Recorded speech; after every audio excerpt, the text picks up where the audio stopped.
கிறிஸ்துவுக்குள் பிரியமுள்ள சகோதர சகோதரிகளே, பலன்தரும் தேவன் எபிசோட் 1913 கர்த்தரை துதிக்கிறேன், மகிமைப்படுத்துகிறேன். இந்த நாளிலும் எரேமியா தீர்க்கதரிசியினுடைய புஸ்தகம் 18ஆம் அதிகாரம் 8வது வசனத்தை நான் உங்களுக்காக வாசிக்கின்றேன். நான் விரோதமாய் பேசின அந்த ஜாதியார் தங்கள் தீங்கை விட்டு திரும்பினால் நானும் அவர்களுக்கு செய்ய நினைத்த தீங்கை செய்யாதபடிக்கு மனம் மாறுவேன். இன்றைக்கு அநேகர் கர்த்தருக்கு விரோதமாய் பேசுகிறார்கள், செய்கிறார்கள், செயல்படுகிறார்கள். கர்த்தருடைய பிள்ளைகளை ஆராதிக்க விடுவதில்லை. ஏன் கிறிஸ்மஸ் காலங்களில் கூட ஆராதனை செய்வதற்கு வடமாநிலங்களில் தடையை ஏற்படுத்தி அடித்து நொறுக்குகிறார்கள்.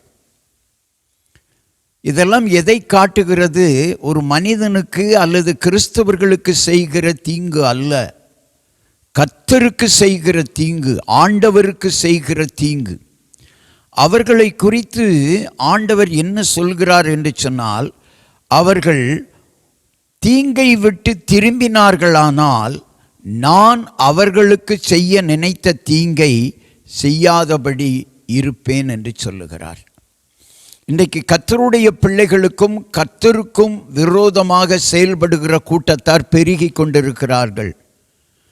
அவர்களுக்காகத்தான் இந்த செய்தி. நீங்கள் மனம் மாறுங்கள், கர்த்தருடைய பிள்ளைகளை ஆராதிக்க விட்டு விடுங்கள், கர்த்தருடைய பிள்ளைகளை கர்த்தரை ஆராதிக்க விடுங்கள்.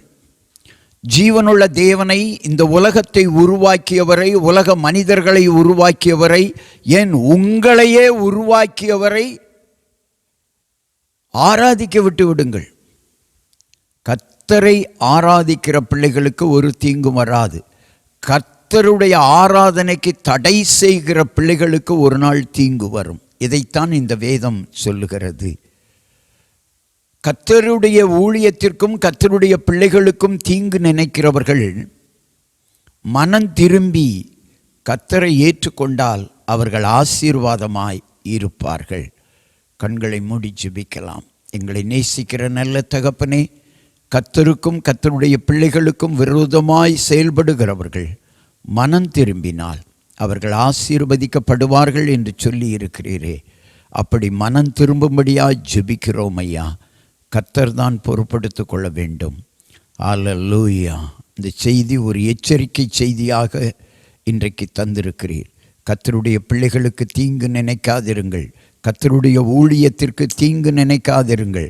அப்படி நினைப்பீர்கள் ஆனால் அதனுடைய பிரதிபலனை நீங்கள் அனுபவித்தே ஆக வேண்டும்.